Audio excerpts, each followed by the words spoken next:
여러분 중에 혹시 이를 통해 하나님 나라의 복음도 전하고 지역사회를 섬기는 일을 동시에 하고 싶은 분이 계신가요? 그렇다면 사회적 기업가가 되는 방법을 생각해 볼 수 있습니다. 우리는 빵을 팔기 위해 고용하는 게 아니라 고용하기 위해 빵을 판다라는 이 말은 미국의 실리콘밸리의 사회적 기업 루비콘의 창업자 리 오브리가 한 말입니다. 사회적 기업은 영리기업과 비영리단체의 기능을 모두 가지고 있는, 말 그대로 영리를 추구하면서 사회적인 가치를 동시에 창출할 수 있는 기업을 의미합니다. 가장 많이 알려진 모습으로는 일자리 창출형 사회적 기업이 있는데요. 장애인이나 고령자, 탈북자, 출소자 등 고용이 어려운 사람들을 고용해서 설립하고 착한 고용을 통해 영리활동을 지속하는 것을 의미합니다. 사회적 기업의 최대 장점은 예비 사회적 기업의 경우에는 사업화 자금을 5천만 원, 사회적 기업은 1억까지 받을 수 있다는 것인데요.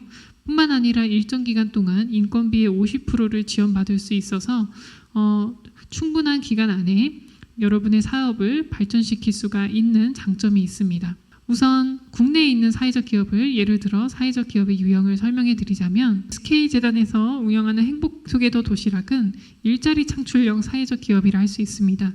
출소자들을 고용해서 도시락을 만들어 팔고 또 지역사회 취약계층에게 도시락을 나눠주기도 하는 사업입니다. 또한 지역사회 문제를 해결하는 사회적 기업도 있는데요.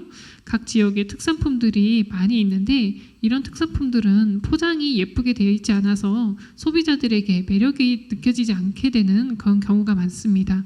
그래서 디자인 감각이 뛰어난 사회적 기업은 이런 특산물의 패키징과 브랜딩을 다시 해줘서 타 지역의 주민들도 구매할 수 있도록 도와주는 역할을 하는 기업들도 있습니다. 오늘은 제가 생각했을 때 교회가 사회적 기업이라는 제도를 통해서 지역사회에서 이런 일을 하면 어떨까 생각하는 게 있어서 그것에 대해서 한번 나눠보고자 합니다. 여러분 안녕하세요. 오늘은 사회적 기업과 교회의 협력을 통해 교회가 지역사회에서 할 수 있는 새로운 섬김에 대해서 한번 살펴보기를 원합니다. 우리가 지역사회를 섬긴다고 할 때 가장 먼저 떠올릴 수 있는 대상들이 누가 있을까요? 독거노인, 혹은 소년소녀 가장, 탈북민, 혹은 장애우, 또 우리가 알지 못하는 여러 가지 사회, 복지의 사각지대 아래에 있는 이웃들이 될 수가 있겠죠. 하지만 저는 오늘 조금 더 다른 대상들을 여러분과 함께 살펴보고 싶은데요. 그들은 바로 중독자들입니다. 교회가 이런 일반 NGO 단체나 사회적 기업, 타 종교에 비해서 조금 더 깊숙이 그리고 더 온전히 섬길 수 있는 사역 중에 하나가 저는 치유사역이라고 생각합니다. 우리 예수님께서도 공생의 사역을 하시는 동안에 병든 자들을 치유하시는 사역을 하셨고 또 사도들도 그런 사역을 이어서 했으며 오늘날의 교회들도 그런 치유사역을 각 교회 안에서 꾸준히 하고 있습니다. 그런데 중독은 어떻게 해야 될까요? 그리고 우리 사회의 중독은 얼만큼 심각해져 있을까요? 저는 그 수치를 여러분에게 보여드리고 싶은데요. 우선 알코올 중독의 경우는 약 220만 명이 넘는 사람들이 알코올 중독에 시달리고 있습니다. 제가 기억하는 아주 기억에 남는 사례는 어떤 아버지가 술을 마시는데 아들이 그것을 보고 견디다 못해 3층인 집에서 뛰어내렸다는 것입니다. 그래서 아버지가 자신이 반드시 이 알코올 중독을 벗어나야겠다는 생각을 느끼게 되고 치료를 시작했다는 사연을 본 적이 있는데요. 정말로 이런 가정이 우리 위의 생각보다 훨씬 더 많을 것입니다. 220만 명이라고 하지만 이 220만 명의 가족들은 엄청난 정신적 고통을 당하고 있겠죠. 뿐만 아니라 우리 사회에는 도박 중독자들이 있습니다. 도박 중독은 정말로 치료하기가 어려운 병이기도 한데요. 도박 시장에 대해서 여러분에게 설명을 좀 드리자면 우리나라의 도박 시장은 약 200조 원 이상이 됩니다. 우리나라 정부 예산이 600조 원을 좀 넘는 걸로 알고 있는데 결국엔 정부 예산의 3분의 1에 해당하는 이 엄청난 돈이 도박 시장에서 거래되고 있다는 것입니다. 하지만 도박 시장에서 거래되는 돈은 부자들의 주머니에서 나온 돈이 아니라 결국엔 가난한 자들의 주머니에서 나온 돈입니다. 가난한 사람들이 이것도 저것도 안 돼서 결국엔 도박을 통해서 인생을 바꿔보자 하는 것이기 때문입니다. 이런 도박 중독에 시달리는 인구는 알코올 중독자들보다 훨씬 많습니다. 230만 명이 넘는다고 하는데요. 도박 중독에 같은 경우는 경제적 파탄, 개인이나 가정의 경제에 아주 심각한 피해를 초래할 수 있는 것이죠. 그래서 우리는 이런 알코올 중독과 도박 중독에 시달리는 이 400만 명이 넘는 우리 이웃에 대해서 조금 더 적극적인 관심과 적극적인 섬김이 필요하다는 생각이 듭니다. 그 중에 하나가 저는 사회적 기업을 통한 섬김이라고 생각을 하는데요. 특별히 이 중독 같은 경우는 치료하는데 수많은 또 인력도 필요하고 과정도 필요하고 시간도 필요합니다. 그래서 지속적으로 섬겨야 하는데요. 거기에는 많은 비용이 들어가는 것이 사실입니다. 그렇다면 우리가 이런 것들을 현재 어떻게 하고 있는지를 조금 사례를 살펴볼 필요가 있겠죠. 저는 그것을 가톨릭대학병원의 경우를 들어보고 싶습니다. 가톨릭대학병원에서는 알코올 중독 치료를 하는 것이 오히려 대학병원보다는 교회가 더 잘할 수 있겠다고 판단을 했습니다. 그래서 이 대학병원 내에 알코올 의존 치료 센터라는 것을 만들었습니다. 그러니까 이 수녀님들을 통해서 명상이나 말씀 교육, 또 중독 치료에 대한 교육, 또 공동체 활동을 이루어서 약 8주간의 기간을 거쳐서 알코올 중독을 치료하고요. 그리고 8주가 수료를 다 마친 다음에는 일주일에 한 번씩 주기적으로 모여서 공동체 생활을 계속하면서 알코올 중독으로부터 벗어나는 그런 시스템인데요. 물론 여기에 들어가는 사업 비용은 가톨릭대학병원에서 지원을 합니다. 그렇다면 이제 개신교에서도 이러한 사역을 하게 될 때 누군가는 재정적인 지원을 해줘야 할 수 있는 것인데요. 물론 경제적 여유가 있는 교회라면 얼마든지 할 수 있겠지만 그렇지 못한 경우에는 특히 중독자들을 돕는 사역은 조금 경제적인 어려움 혹은 상황이 넉넉지 못한 교회는 수행하기가 쉽지 않는 것이 현실입니다.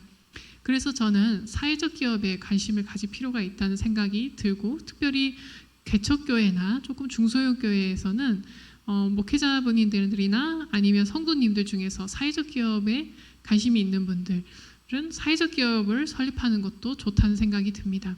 하나 사례를 들어보겠습니다. 사회적 기업의 메카는 바로 영국입니다. 이 영국에는 여러 사회적 기업이 있는데 그 중에 터닝포인트라는 사회적 기업이 있습니다. 이 터닝포인트는 어떤 일을 하냐면 이 알코올 중독에 시달리는 사람들에게 이들이 다가가서 이들이 받을 수 있는 종합적인 솔루션을 다 제공해 주는 것입니다. 의료 서비스, 상담 서비스, 교육 서비스 이 모든 것들을 제공해 주고 거기에 들어가는 비용을 정부가 지원해 주는 것인데요. 이렇게 함으로써 알코올 중독자들은 무료로 그 모든 혜택을 받아볼 수 있고, 또 이 터닝포인트라는 회사는 정부의 손이 미치지 못하는 곳에 이들이 가서 이들에게 사회 서비스를 제공하는 역할을 하는 것이죠. 이런 유형의 사회적 기업을 사회 서비스 제공형 사회적 기업이라고 합니다. 이런 형태로 하는 것도 저는 좋다고 생각을 합니다. 하지만 우리나라 같은 경우에는 이제 중앙정부가 있고 지자체가 있지 않습니까? 근데 이런 사업 같은 경우는 아무래도 지자체의 지원을 받는 것이 훨씬 더 가능성이 높은데 지자체마다 지원을 해주는 곳도 있고 해주지 않는 곳도 있을 것입니다. 우리가 지방세도 각 지방마다 확립된 구조가 다르듯이 이 예산을 쓰는 것도 다 다르기 때문이죠. 그래서 내가 이런 사회 서비스 사회적 기업을 하고 싶다면 우선 내가 있는 지역, 그 관할 지역의 지자체와 먼저 충분한 협의와 그것이 가능한지를 잘 검토해 본 다음에 할 수 있는 그런 구조입니다. 하지만 이런 구조 외에도 내가 사회적 기업을 설립해서 여기서 발생하는 사회 서비스나 혹은 제품 판매를 통해서 얻게 되는 이익을 사회적인 일에 투자하면서 하는 형태도 있는데요. 대부분의 사회적 기업들, 모든 사회적 기업은 수익의 일부를 사회사업에 투자를 해야 하거나 기부를 하는 형태로 해야 합니다. 따라서 내가 사회적 기업을 세워서 교회와 협력해서 이런 중독자들을 치료하고 회복시키는 일을 할 수도 있습니다. 이러한 케이스를 하나 소개하자면 중독 케이스는 아니고요. 청소년 사역인데요. 유스 바람개비와 오마이 컴퍼니라는 회사, 이 사회적 기업이 태평제일교회와 협력해서 청소년들을 돕는 케이스가 바로 이런 경우입니다. 그러니까 사회적 기업이 창출한 이익을 통해서 교회와 협력해서 사회에 소외된 이웃 또 정부의 손이 닿지 않는 새로운 소외 계층을 섬기는 일이죠. 이 사역은 크크라고 읽어야 될지 키키라고 읽어야 될지 제가 좀 헷갈리는데요. 그냥 크크라고 하겠습니다. 크크 밥차라고 하는데요. 청소년 심야 식당이라고 합니다. 그러니까 일주일에 한 번씩 청소년들이 와서 밥을 먹을 수 있는 식당을 차려주고 그 식당에서 밥을 먹고 난 다음에 이제 자원봉사자들이 선생님들이죠. 이 선생님들이 학생들에게 상담도 해주고 이 아이들의 행동 분석도 해주고 진로 상담도 해주고 또 혹은 어떤 가정폭력이나 가출 청소년이 있다면 이들이 사회적으로 안전한 곳에서 지낼 수 있는 사회 안전망을 제공해 주기도 하고요. 또 교회로 인도해서 교회에서 신앙생활도 할 수 있도록 또 합니다.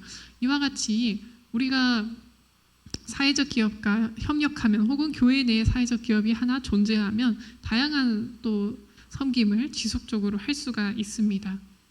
그래도 우리가 사회적 기업이라는 것도 결국에는 장점이 있다면은 초기에 사업화 자금을 정부로부터 지원받고 또 인건비를 일정 기간 동안 그러니까 어느 정도 기업이 성장할 때까지는 지원받을 수 있다는 게 가장 큰 장점이고요.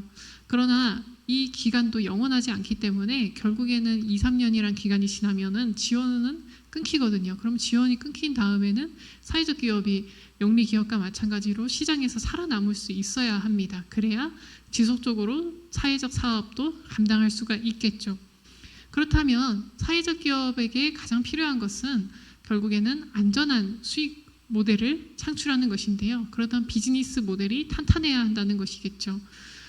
저는 특별히 만약에 우리 기독교인들 가운데 사회적 기업을 설립하고자 하시는 분들이 있다면 비즈니스 모델 개발에 충분한 시간을 가진 다음에 설립하시기를 추천드리고 싶습니다. 너무 급하게 하지 마시고 1년이든 2년이든 충분한 비즈니스 모델을 갖추고 필요하다면 특허도 내시고 또 팀도 갖춘 다음에 출발하시는 게 가장 좋다는 생각이 들고요. 이왕에 여러분이 비즈니스 모델을 만드실 때 조금 더 생각해 보시면 좋을 것은 어차피 하는 사업인 건 그 사업을 통해서 교회와 지역사회를 이어주는 사업으로 하시는 것도 좋다고 생각을 합니다. 교회와 지역사회를 연결시켜주는 비즈니스 모델도 분명히 있을 것입니다. 예를 들자면 저희 으뜸사랑교회 같은 경우는 우연인지는 모르겠지만 예술인들이 많이 전화를 문의를 해서 이 공간을 쓸 수 있냐는 그런 사람들이 많았습니다. 예를 들어서 성악하시는 분이 이 예배당에서 성악 연습을 할 수 있는지, 피아노에 관심 있는 분이 평일에 와서 피아노 연습을 해도 되는지, 혹은 오케스트라 동아리나 그런 팀원이신 분들이 자기 팀들과 와서 공연 연주를 할 수 있는지 이런 문의가 참 많았는데요. 이 중에는 그냥 한시적으로 공간을 필요로 하는 분들도 있지만 정기적으로, 장기적으로 또 필요로 한 분들도 있었습니다. 그렇다는 것은 교회라는 것이 이제 평일에는 공간이 거의 비어있지 않습니까? 예배당이. 그런 예배당에 이런 비어있는 공간을 우리 지역 주민들이 쓸 수 있도록 중개해주는 비즈니스 모델을 만들어서 지역사회의 이웃들 혹은 예술인들이 교회 공간을 아주 싼 가격이나 혹은 합리적인 가격으로 임대할 수 있도록, 빌릴 수 있도록, 쓸 수 있도록 하는 그런 교회 공간 임대 중개 플랫폼을 하나 만드는 것도 어떤 비즈니스 모델 중에 하나가 될 수 있겠죠. 제가 이 말씀을 드리는 것은 만약에 우리 그리스도인들이 사회적 기업을 설립한다면 이왕의 비즈니스 모델을 만드시는 거, 교회와 지역사회를 좀 연결시켜주고 교회에게도 수익 모델을 안겨줄 수 있는 그런 비즈니스 모델을 만드시면 좋겠다는 생각이 들어서입니다. 오늘은 사회적 기업에 대해서 여기까지 한번 살펴보고요. 우리 혹은 교회 내 또 목회자분들이나 성도님들 중에 내가 이왕의 일을 하는 거 정말 하나님의 일도 하고 사회를 섬기는, 지역사회를 섬기는 일도 하고 싶으신 분들은 이 사회적 기업에 대해서 한번 깊이 생각해 보시면 좋을 것 같습니다. 네, 기도하고 마치겠습니다. 하나님 아버지 감사합니다. 우리나라에도 이렇게 사회적 기업이라는 제도가 생겨서 우리가 또 교회 사역과 사회적 기업을 또 함께 협력하여서 할 수 있는 방법에 대해서 살펴보았습니다. 주님, 이 일이 비록 아직은 시작은 미약하지만 점점 발전할 수 있게 도와주시고 이렇게 사회적 기업과 교회에 협력하는 일들이 점점 많아질 수 있게 도와주시기를 원합니다.